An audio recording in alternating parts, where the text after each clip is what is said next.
It's gentle yoga. So we're gonna start in a seated position, and you can do like sitting up on a little blanket. That's what I'm gonna do, just to make it a little bit more comfortable. If you need to, like put support under your knees or something like that, do that.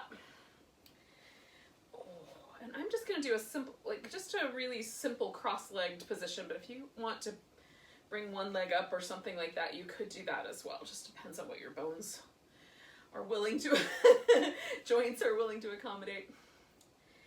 And then once you've gotten yourself seated so that you feel like your spine is holding itself up without a lot of effort, then relax the shoulders. You could rest the palms on the knees or palms up, or even one palm inside the other. And I close my eyes because it's easier for me to concentrate and to get still, but you can leave your eyes open and just kind of let them gaze softly on the ground in front of you.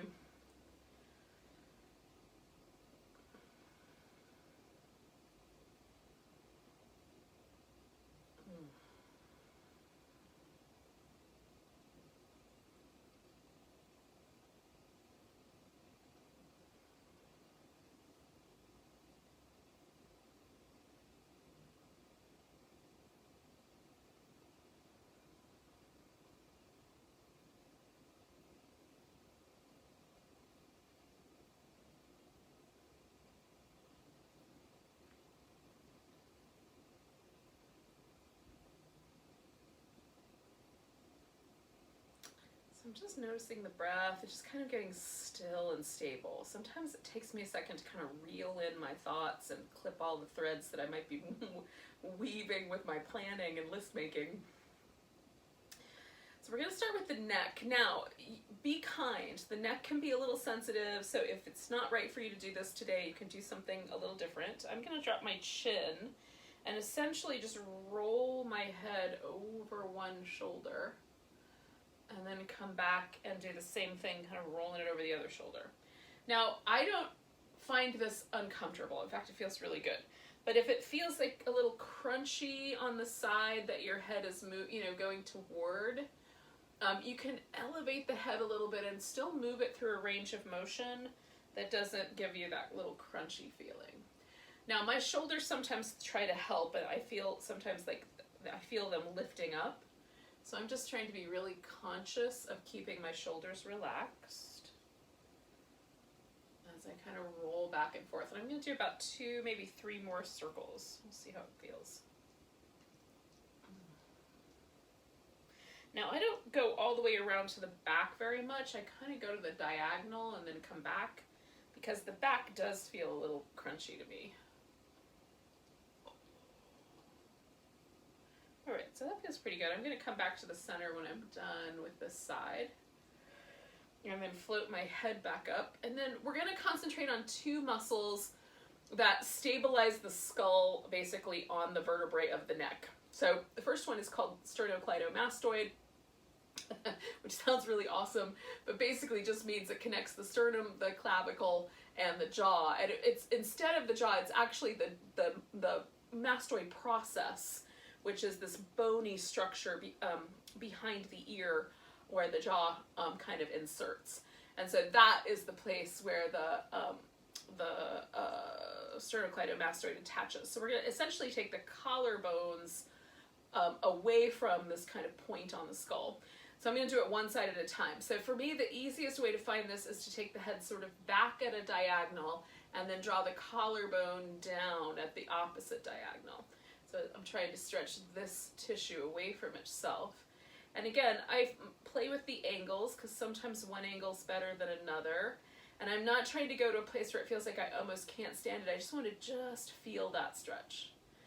These are, especially in the neck, but really in general, it's probably true, but especially in the neck, really subtle movement is all you need. Subtle sensation is going to be enough. So I'm going to hold this for about 3 more breaths. It's feeling pretty good. Sometimes the one side for me is a little tighter than the other, so it's interesting. I'm stretching the side that generally gives me more tension first, and we'll see how it goes. Okay, so now I'm just going to relax my head kind of towards the center give this shoulder just a little bit of movement before I do the other side of it. So same shoulder, I'm going to stay with the right side, but now I'm going to do this muscle called the levator scapulae. So it levitates, lifts the scapula up toward the back of the skull. And so it attaches the base of the, kind of near the occipital and down to the clavicle, or rather the shoulder blade, the like around the spiniest, the kind of top edge of the shoulder blade. So if you can, you're going to take the head also to a diagonal, but kind of towards the forward diagonal, and then we're going to take that scapula and try to draw it down. And sometimes for me it helps because of it's attached to kind of the top of the shoulder blade. It helps to sort of draw that also a little bit in or out, so I can sort of play with where, like, does it feel better to pull it a little bit towards the outside or a little bit towards the inside? And I'm kind of finding today that a little towards the inside is feeling nicer. And again, there's muscle just in the back of the neck here. There's a lot of complexity to the neck. There's lots of muscles, lots of attachments, lots of places where nerves kind of travel through. And so just making sure there's no numbness or tingling in your fingers. You can kind of play with the edges of the stretch.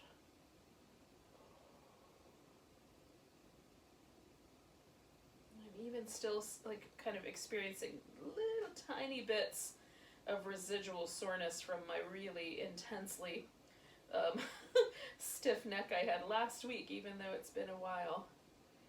All right, so I'm going to just relax my shoulder, and then I'm going to let my head kind of find its way back to the center nice and slow. I'm going to do a few little circles with the shoulders.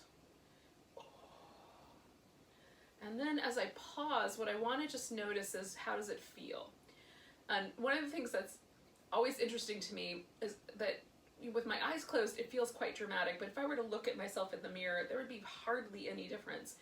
But it feels like my right shoulder is a little lower and a little farther backward than my left shoulder. So there's a little change. Again, this side usually feels like it's trying to hike up towards my ear, so anything that feels like there's space in my neck is good with me. So I'm going to do the other side, sternocleidomastoid first, so I'm going to go backwards to the back diagonal with my head, draw the collarbone down and away on that same diagonal line. So if I'm drawing a diagonal line this way, my brain thinks in pictures and sensations. Those are my two tactile and visual learning over here. So if that's not the way you learn, this might sound really crazy, but hopefully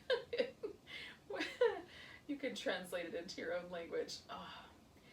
So anywhere kind of in this general sort of collarbone to skull area is nice to me, feels nice to me to open up. And again, I might change the angles a little bit and just experiment, but go, we're going just to that. It's like, oh yeah, I feel that, just to that spot. Not trying to get into the point where we tighten up around it because it's so intense. I'm going to take a couple more breaths. It's not quite ready to let go yet.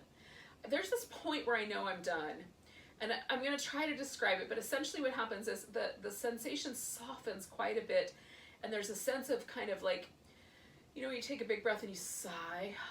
There's that kind of an sense to the area. It just relaxes a little bit, and that's when I know that I'm done with that stretch, okay? So now I brought my shoulder back, I'm doing a little shimmy, and then I'm gonna go for the same thing but on the back side. So letting my head fall to the forward diagonal, okay? So this is the diagonal I'm working with the shoulder blade now, and then pulling the shoulder blade down. And again, it sometimes feels better to me to try to hug the shoulder blade into the center of the back, or sometimes it feels nicer to let the shoulder blade kind of drift outward. In this case, again, on this side today, it feels nicer to me to let the shoulder blade hug into the center. So I'm sort of drawing it down away from this ridge on the back of my skull. And again, trying to find just the beginning of the sensation, not to the point where I can't stand it anymore, or I'm even close to that. Got a little adhesion under my right shoulder that's pretty common. So I'm just getting it out of the way so I have a little bit more room there for my shoulder.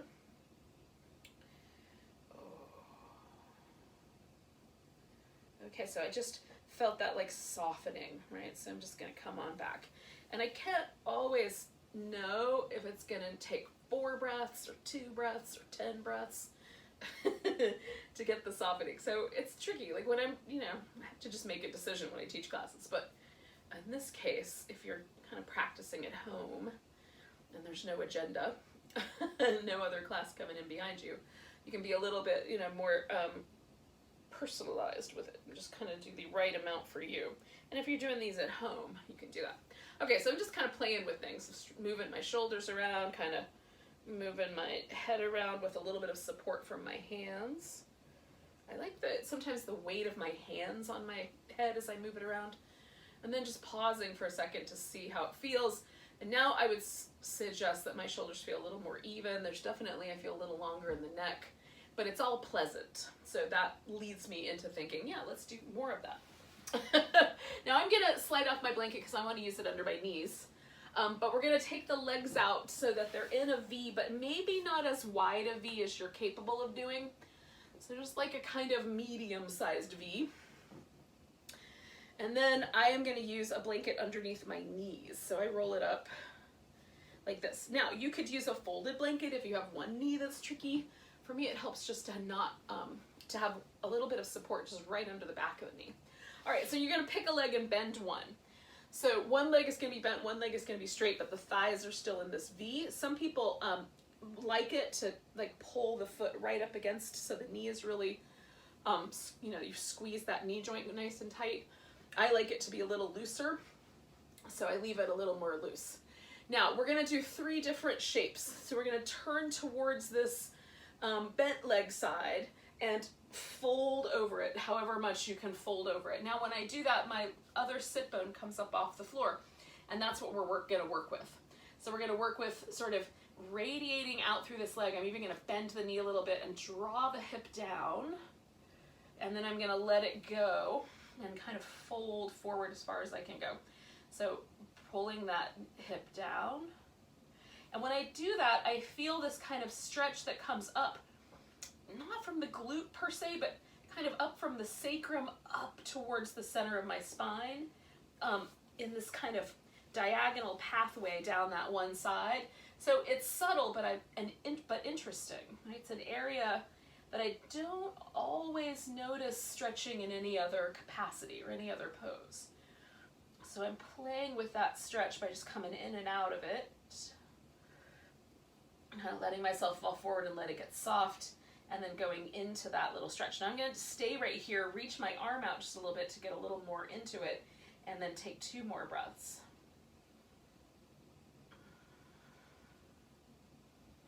Now, there's been this pressure of my, belly and rib cage and pelvis resting on my thigh. So as I come up, I'm releasing that pressure. So there might be a little sense of kind of a sensation there. And then there's the sensation that I was creating in this kind of diagonal line up the back of my spine from somewhere deep in this right hip. And those things I just kind of notice when I come out. So that's where I felt the sensation before. How do those things feel now? And I feel a little bit asymmetrical because I was twisted. It still wants to be twisted.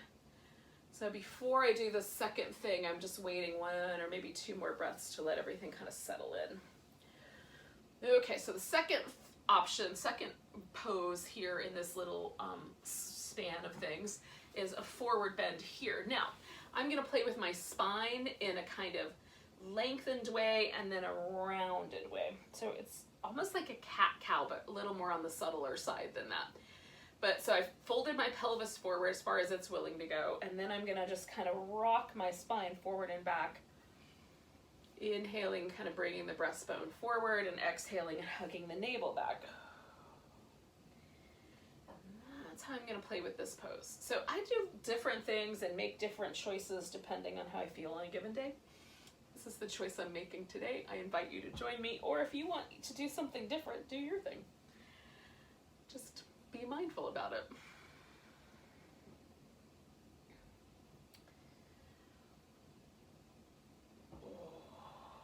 All right, I'm going to do that one more time. And then bringing myself all the way upright. And again, that one was, you know, there was a little bit of movement in the pelvis, but a lot of movement in the spine for me. Now, you could turn and fold forward over this longer leg, or you can go into a sideways bend, and that's what I'm going to do. So I'm going to just adjust, make sure I like the support I've got under the knees here. I might want to do a little bit more. And then I'm going to turn my torso a little bit more back towards this bent knee, just so I kind of swing my rib cage around. And then it gives me a rounder shape here, right? Because I'm side bending in both cases. Now, I don't want it to be crunchy under here, so I'm just being mindful of that. So kind of a little bit more of like I'm going up and over a hump with my spine.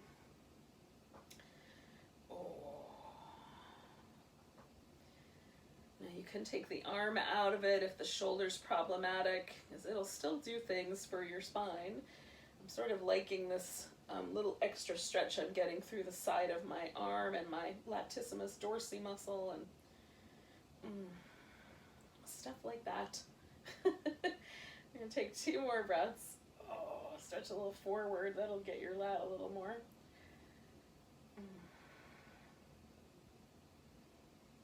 And then I'm going to come out of there. Ooh. Again, I might take it just a second to let all the bones creak. And to let my spine kind of rejoin the center before I do the other side. Okay, so I straightened out the leg that was bent, and then I'm going to bend the leg that was straight, and then I can come back to this little V shape. I'm not quite ready to go into the various poses yet, but I'm getting there.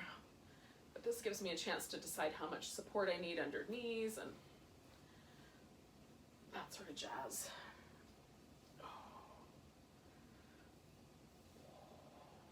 Okay, so I just kind of wait for a sense that my back is mostly even. That doesn't feel like it's leaning in any one direction or twisting. So now I'm twisted around and I'm resting on this thigh. And again, the more I sort of let myself fall forward, the more this leg lifts off the floor. So I'm just gonna root through that hip. Oh, and on this side, I don't have quite the same range of motion as I do on the other side. I feel the sensation much sooner. It's kind of going from the middle of my back down towards the edge of the sacrum here. And again, it's not a very big pathway. It's kind of probably would fit in the span of my hand, but it feels big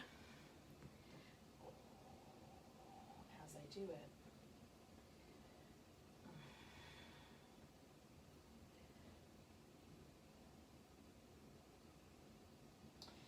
Really subtly, I'm just like letting myself fall forward and then subtly anchoring through that sit bone right up to the point where I feel something in my back. You may not feel anything at all, and that's okay too. So I'm going to do that one more time, or just one more breath.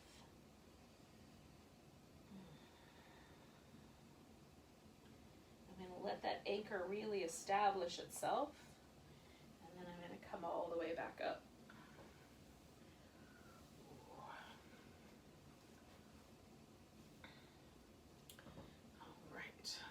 Interesting things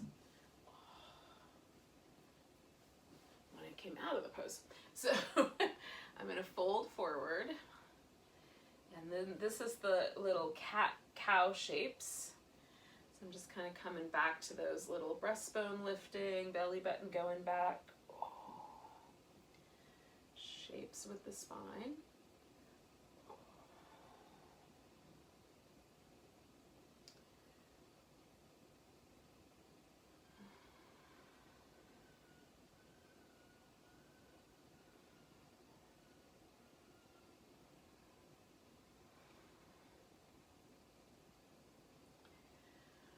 Now I'm going to come all the way back up.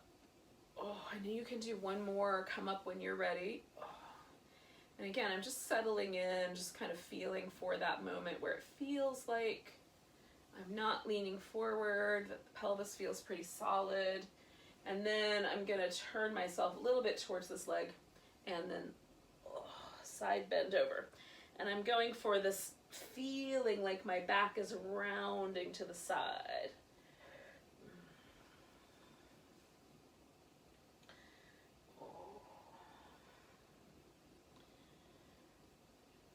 Sometimes I go for like a longer sensation and more movement out of the pelvis, but in this case I'm trying to kind of keep my pelvis a little more anchored and really make this a little side bend in the back.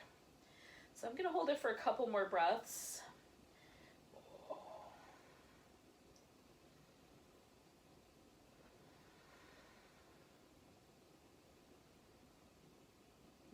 One more. Let that one bring me out. Oh. All right, so then take a moment. Now, if you'd like, you could do some kneeling cat-cows. I'm gonna do these kind of just really gentle kind of back and forth sort of circular movement. Some little washing machine kind of twisty movements. So just a little bit of movement around that whole kind of area that we've been working with. Now, for the second half of this, we're going to do some things lying on our side, and we're going to do some things lying on our back. So I have a blanket. I'm going to use that under my head and the shoulders. So I have a little bit of support there. I'm going to have a pillow and a strap handy. And a block maybe. I'm going to use the pillow instead, but if you have a block, that would work too, instead of the pillow. So I've got a strap. I'm going to have that within reach. So we're going to start laying on the side. Now I'm going to start laying on my left side. Doesn't matter which side, just pick one. That's the one that felt like the right one to go to today. Because that I'm working with my right side. So I've stacked myself up so that my hips are stacked on top of each other, my shoulders are stacked on top of each other, and my head is resting on my upper arm.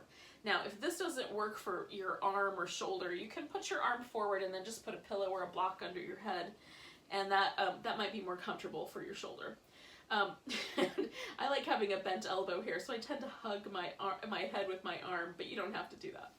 So we're going to lift the legs just a little bit if it feels steady. If you need a little bit more support, bend your knee on the bottom leg and hold that one on the ground and just let the upper leg be a little bit lifted.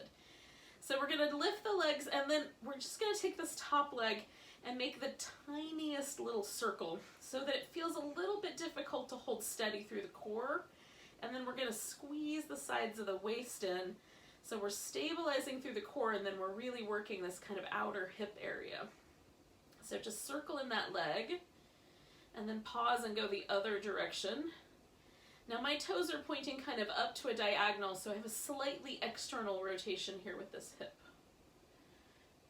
We're going to change that in a minute. Okay, so pause and bring your heels together. Now, if you can feel the heels touching and then the toes separate, that's external rotation. We're going to take this top leg and rotate it the other way. So it feels like we're trying to bring the toes down toward a diagonal. And you might even feel this greater trochanter, this kind of lumpy part of the thigh bone, lift up a little bit higher in the air, become a little more prominent. Now this is not easy to do, so I'm going to put my hand up front, but I'm going to swing my leg forward and see if I can tap the floor with my big toe. That part's not so bad. This part's the tricky part. I'm going to try to go behind myself and see if I can tap the floor, but I don't want to lose that internal rotation. So if I don't quite make it to the floor, no problem. So coming forward and back, trying to hold that internal rotation and also holding with the abdominals to help keep ourselves steady. So we're strengthening our abdominals by using them as stabilizers, and then we are doing some really lovely work for our outer hip, which we're going to continue in a moment, but just 3 more tapping forward and back, trying to maintain that internal rotation. Last one. So the internal rotators live right here, the primary one right here. The external rotators live in the kind of under the glute area, just under the kind of curvature of the glute. Just notice kind of if you can feel some of the work that we did there with the leg. It doesn't have to be big work to be powerful work. So just noticing the sensations there. Now, we're going to take this into a stretch. And this is one my favorite poses for the whole summer. It's kind of starting to fade, but I'm still into it. So it's Vishnu's couch pose. So you're gonna see, like, you can grab hold of your big toe and then stretch the legs straight up. And I try to keep, again, my core really stable, so I'm hugging in. Now again, you can use the strap instead of holding onto your big toe, if that's a better anchor, okay? So the strap might be a better anchor for this. And then I try to stretch my bottom leg out, hugging through the sides of my waist. And this leg wants, for me, it wants to be a little bit forward. It doesn't want to go straight up over my hip because of the range of motion in my hip joint. So it's trying to pull me forward and I'm resisting with my abdominals. Oh. Now sometimes I use this as a shoulder stretch, and in that case I like it to be, I like to reach up for my big toe. But for today I'm kind of using it just to create a difficulty with stabilizing. I'm using it as a core pose. And there's a little stretch in my inner thigh, so that's nice too. Now we're going to turn this into a hamstring stretch, and to do that we're going to roll onto our back, and I'm hopeful that I gave myself enough room. I'm not going to run into a pumpkin. Okay, I think I'm all right. So now this has become a hamstring stretch, and it's all in the back of my thigh. And so I'm going to stay with that guy. Oh, and you can bend the knee, but what might be better is to actually lower the leg and keep it straighter. Just feel it out. If I have a straighter leg, it feels like it distributes the stretch more evenly over the back of my leg, and if I pull my toes down, all the way up through the calf muscles as well. Whereas if I bend the knee and pull the leg in closer, it feels like it lands right at my butt bone, just right at that attachment point. So feel that out for yourself. Like, where does the stretch feel like it's most evenly distributed? Is it with a straighter leg? Is it with more of a bent knee? So breathe in.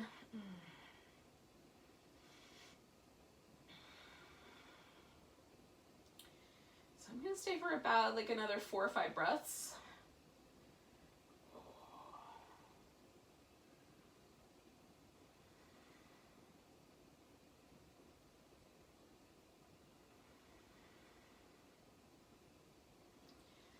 So I'm going to bend my knee and slip the strap off. And while I'm here doing something on one leg, I'm going to add a twist to it. So this is where my pillow is going to come in. I'm going to take my legs over and use the pillow as just kind of an anchor point. Because what I'm interested in is having my shoulders be all the way level on the ground. So I've got the blanket underneath my shoulders, so I just have a little bit of lift there, but it lets me, I'm gonna anchor this right shoulder blade as close to the floor as I can. If I let my hips go over too far, or my legs, it'll pull that shoulder blade off the ground. So my attention to trying to keep it down gives me a little bit more kind of twisty sensation. And rather than come from me trying to pull my legs over, I'm adding the twist from trying to rotate my ribs and shoulders a little heavier on the right. It may not actually be that different, but it feels a little different to me through that intention. So just notice for you, like if you try to manipulate a twist from your hips and legs, does it feel different than if you try to do it from your shoulder? And so it just got a little easier. So I just felt a little bit of release through my back. So I'm going to let my legs go a little heavier over to the left, and then come back to anchoring my right shoulder blade and see where it lands me. I'm going to do like, I don't know, like we're going to stay for about another 35, 40 seconds. 6 or so deep breaths. Now you can just let yourself relax. You don't have to work this as hard as I'm kind of working with things, but I find it kind of fun sometimes to try to tune into the fine muscle action.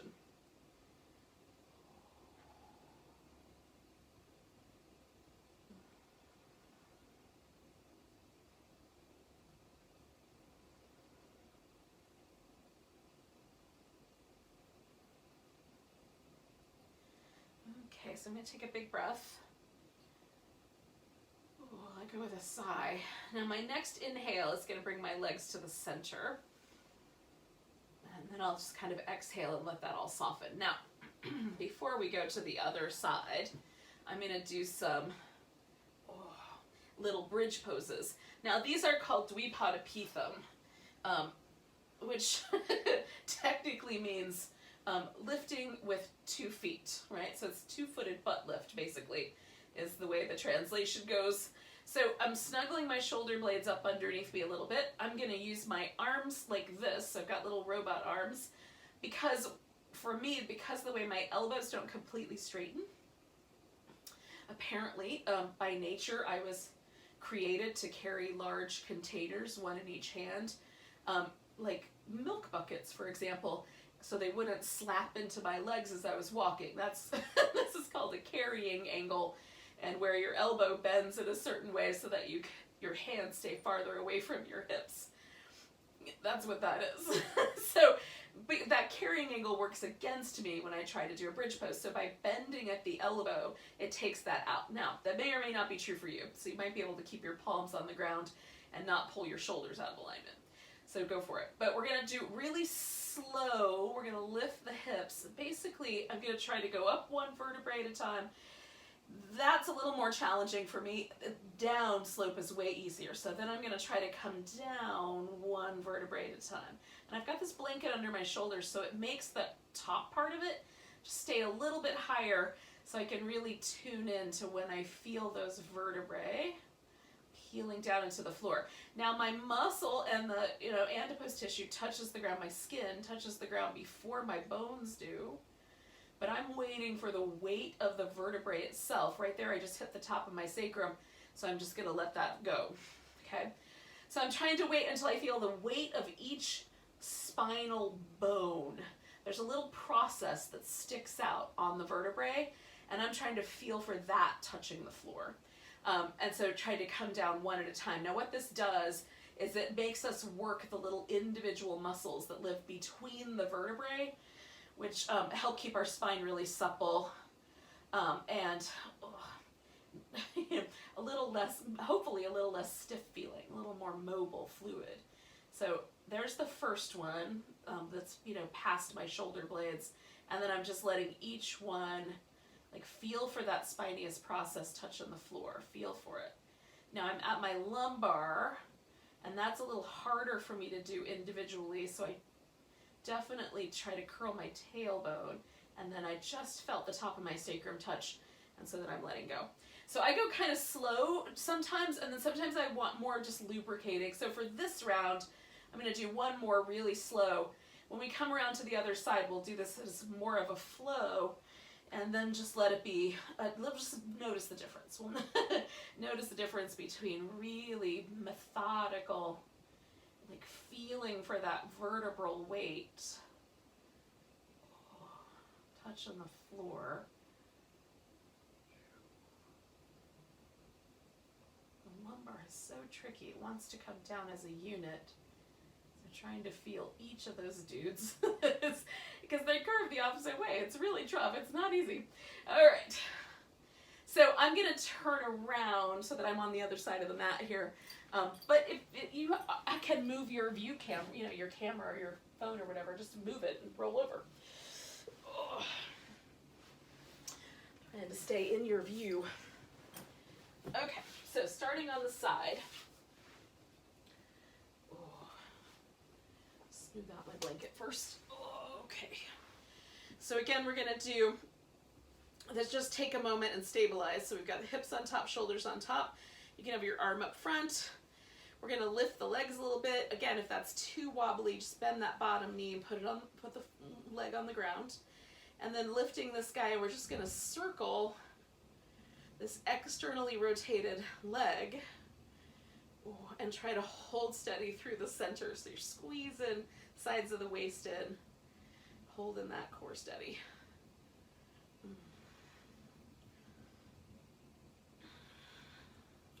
Okay, pause there and go the other direction.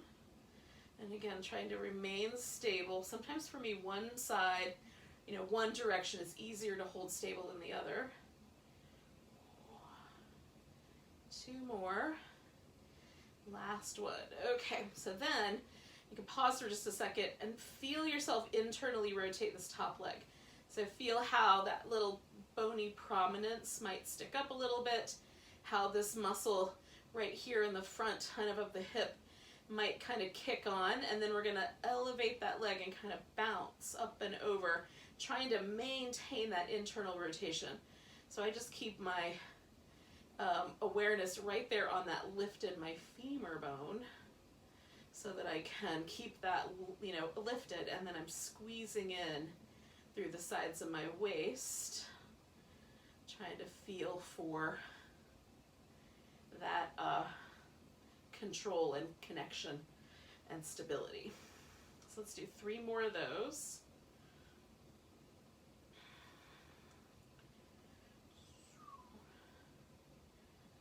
Okay, once we get back to the center, oh, that feels nice. You can just notice the hip.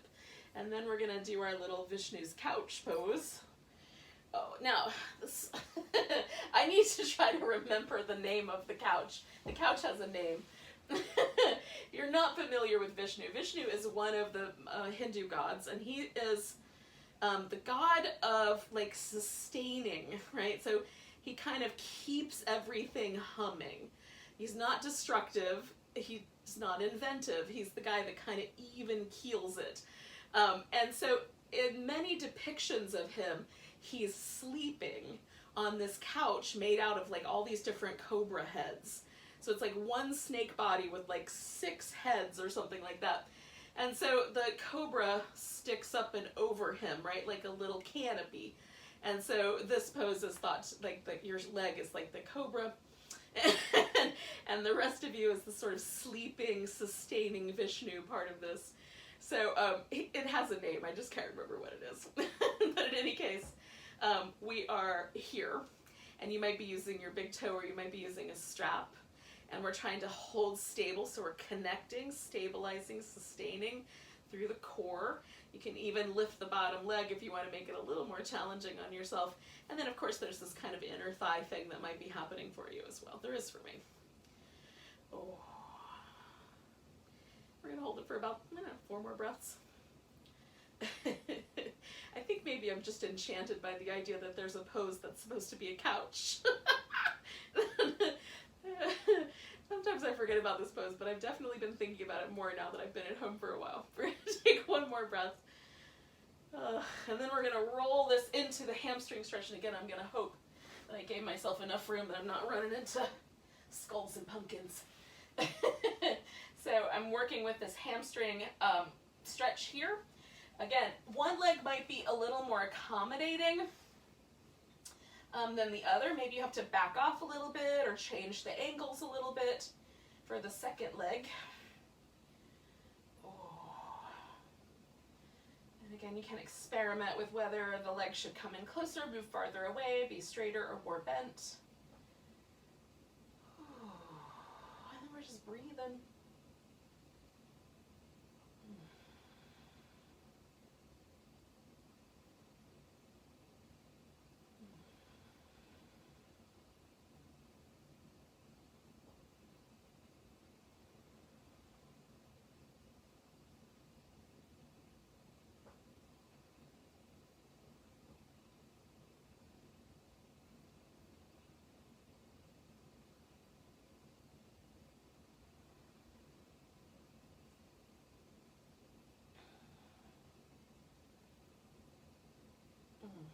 Okay, so I'm going to take 2 more breaths.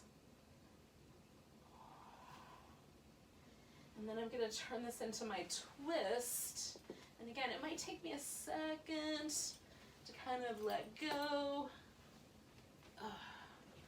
Do some little windshield wipers. Again, I want my shoulders to be able to stay planted on the floor. So I'm kind of anchor through my left shoulder. And then as I take my legs over, I'll adjust so that I can work that left shoulder anchoring. And the action is I'm essentially taking like all my chest muscles and all my shoulder muscles and pulling them toward the floor. So again, rather than operate from my hip, which I normally do with this version of the twist, I'm trying to operate for the upper body. It's a subtle difference, but for me different. And I might need more support or less depending on how things start. And again, I'm starting wherever the sensation is leading me. And then if there's more room later, I'll add on.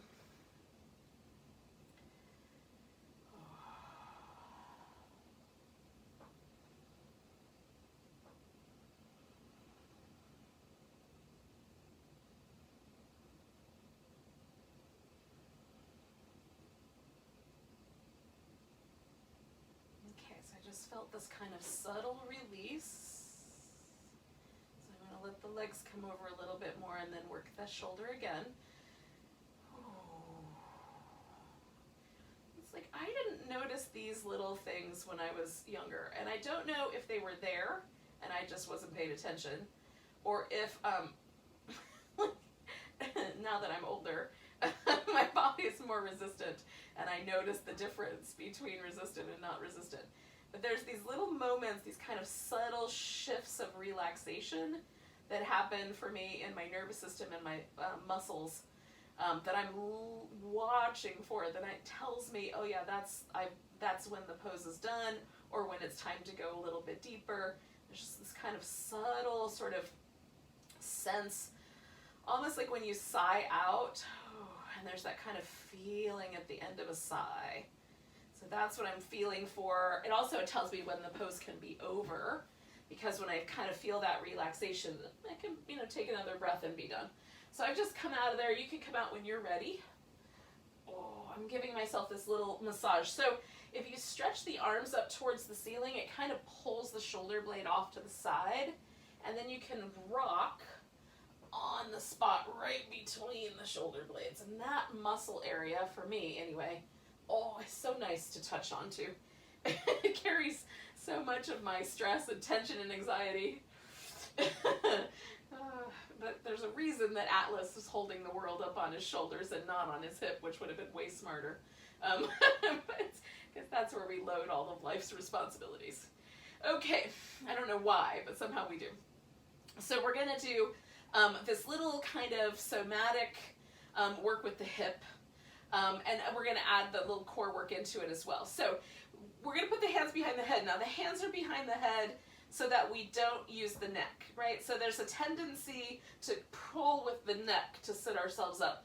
So instead we're going to try to press back, and we're going to really concentrate that, there's a little movement right there in this kind of really subtle little squeezing or tightening of the rectus abdominis. Now, you can use the lower portion of the rectus abdominis below the navel to kind of curl the tailbone in at the same time. So you can do both of these by kind of curling in, but you can also kind of leave the pelvis alone and just concentrate on this upper one. So we're going to start with just that bit.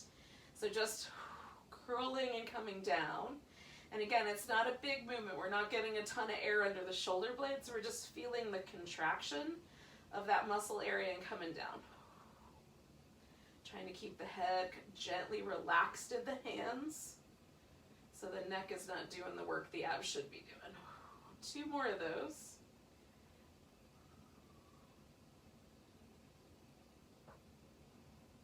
Okay, so now that we're done with that, we're going to do this kind of little twisting action. So we're going to take one ankle and put it up on top. Doesn't matter which one. I'm going to start with my right ankle on top of my left. And then I'm going to bring my left elbow up towards that right knee. And again, I'm going to try to concentrate all of this effort on the obliques doing the work. So I'm peeling up from this little muscle area there on the side of my waist. And noticing like both sets have to work together to perform this action.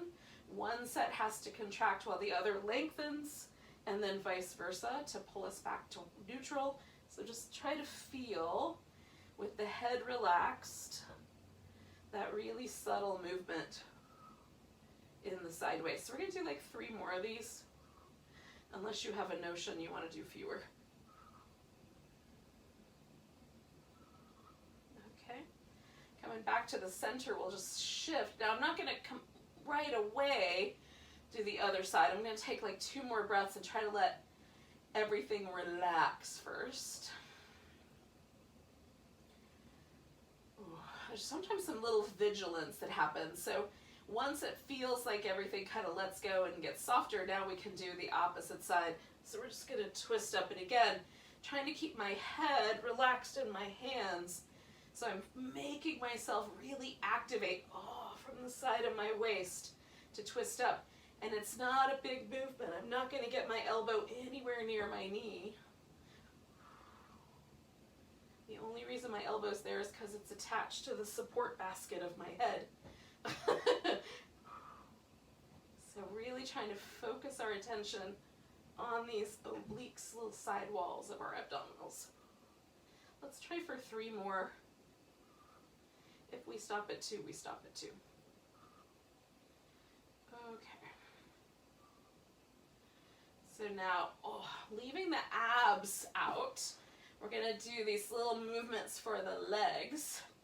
So legs in constructive rest. So the femur bone kind of feels like it softly drops into the hip socket, and it doesn't feel like the low back is being compressed into the floor or overarched. It's nice and neutral. You can do what you like with your arms. I'm just going to let my arms kind of hold out to the sides. Now I'm going to lift the toes on my right leg, and my mat is kind of slippery, so it doesn't give me any drag, but if yours does, you can scooch over to the side and use the floor, or just barely hover the leg, but try to do the least amount of hovering possible. So we're going to stretch the leg all the way out. Once it's all the way out, we're going to move it from a center point to an external rotation, then to an internal rotation, then back to the center point, and then draw it back. And that's it. That's the movement pattern. Okay? So just lift the toes, slide out, rotate all the way through, back to the center, and draw it back. And then lift and try to lengthen out. And again, I'm trying to do this without a lot of tug on the rest of my, like on my left side. The right side is definitely feeling it. I'm trying to be as subtle as possible. Like the more I have to support the weight of my right leg, the more my left side has to counterbalance me there. So just keeping my leg in contact with the floor as much as I can. I have to jump over the edge of my mat though. All right, so pausing there, we're going to do the other side. So a little lift in those toes. We're going to stretch that left leg all the way out. And then rotate through that external, internal rotation. Bring it back to the center and subtly just pull it back. That little jump over the edge of the mat as needed. Lengthen it out. Little external, little internal. Coming back. And then one more time. So this is really subtle work, but what it does actually is it helps release tension that we might be carrying in the psoas, the hip flexors. So the psoas is a big muscle. It starts way up here underneath all the internal organs, but up against the spine on the inside. Way up where about T12, T11, where the bottom couple of ribs are. And it moves through the body like a big bridge girder, like one on either side, like the Golden Gate Bridge. It enters the pelvis and meets up with this big muscle that lives here called the iliacus. And together they go over the top of your pelvis and attach around the backside onto the femur bone. So they connect the leg bone to the pelvis to the spine and also the diaphragm, but that's another story. But because of that, it helps us stand upright, it helps us move on 2 legs, and and as a result, it is a fight or flight muscle. It's one of the muscles that activates immediately as soon as we're under any kind of perceived danger. Whether that danger is coming from worrying about paying bills to an actual mountain lion attempting to eat you on a hiking trail. Like, doesn't matter to your nervous system. Both of those things are scary, and so it reacts in the same way. So often when we have anxiety patterns, that muscle tightens. And you can stretch it, but really these really subtle movements in the legs are what we're trying to do is help it relax, right?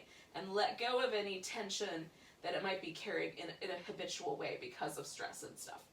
All right, so as promised, we're going to come back to this Dvipada Pitham, And this time it's just going to be move up, move down, move up, move down. And sometimes I even do this with my arms overhead.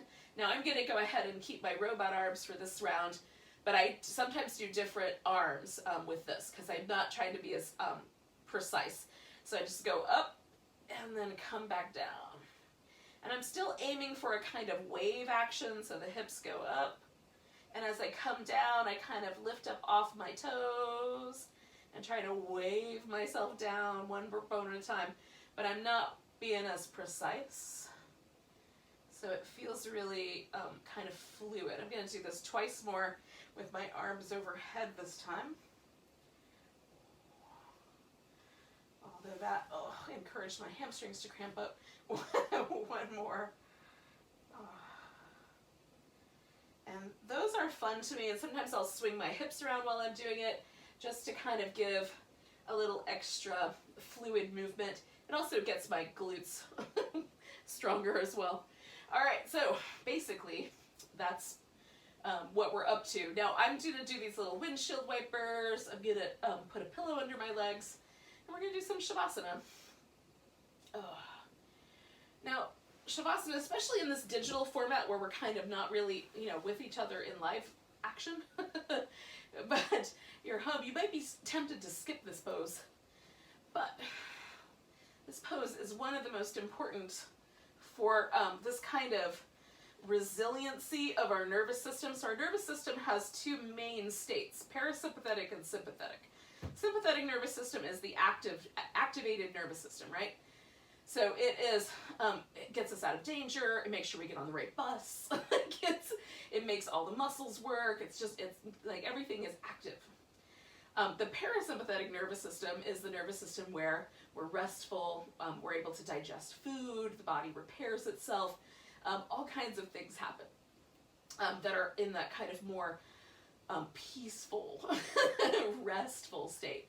So if, for example, you're trying to digest your breakfast, it wouldn't be terrible to spend a few moments kind of being peaceful and calm, whether you're doing that as a meditation or something like this. So our point here today is to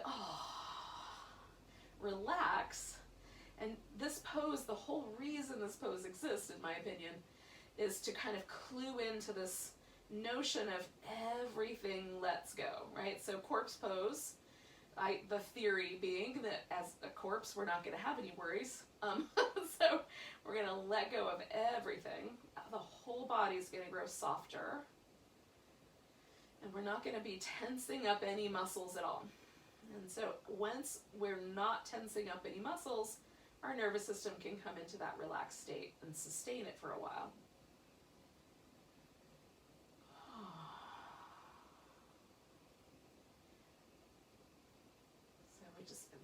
This pose in part is why you feel more peaceful after yoga class.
Notice like your body really letting go, and it might be like right around now is the place where it really can start to feel that relaxation. Sometimes it takes a few minutes for the body to unwind. So let yourself just tune into that and give way a little bit more. Let your eyes grow a little softer and kinder.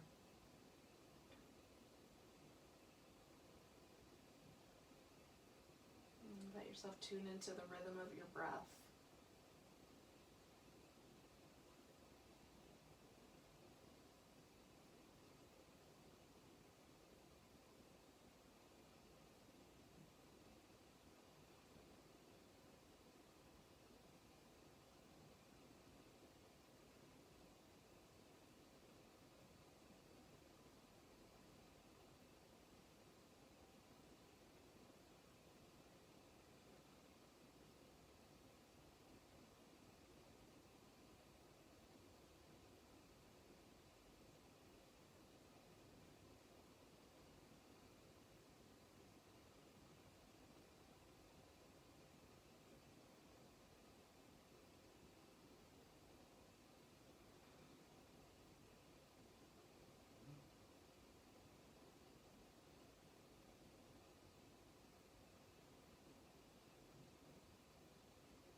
Without moving, just notice your breath again, and just notice the breath as it kind of travels through the body.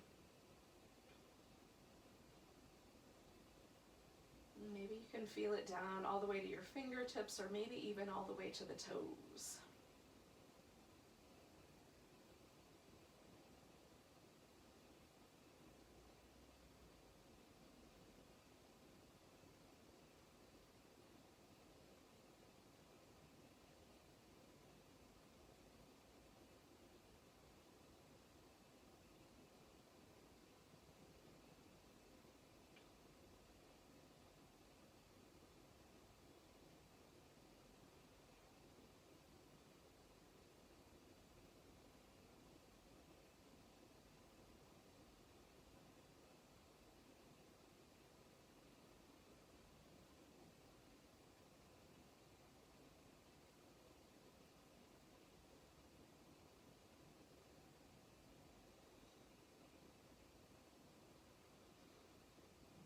Okay, take a breath so deep you can feel it all the way to your toes. Let it go with a big sigh. And then we'll wiggle. Oh, and stretch. Oh, and wiggle again. I like the fingers and toes first and then the wrist and ankles, but you could do it in any order. And then give yourself a big stretch, and then maybe a little kind of curve over like a little banana in each direction. And I love to end with a little hug and a back massage, but you can end this any way you want. We'll roll to the side and prop ourselves up. Oh. So thanks for joining me for a little gentle yoga in the morning. Nice big breath. Big sigh.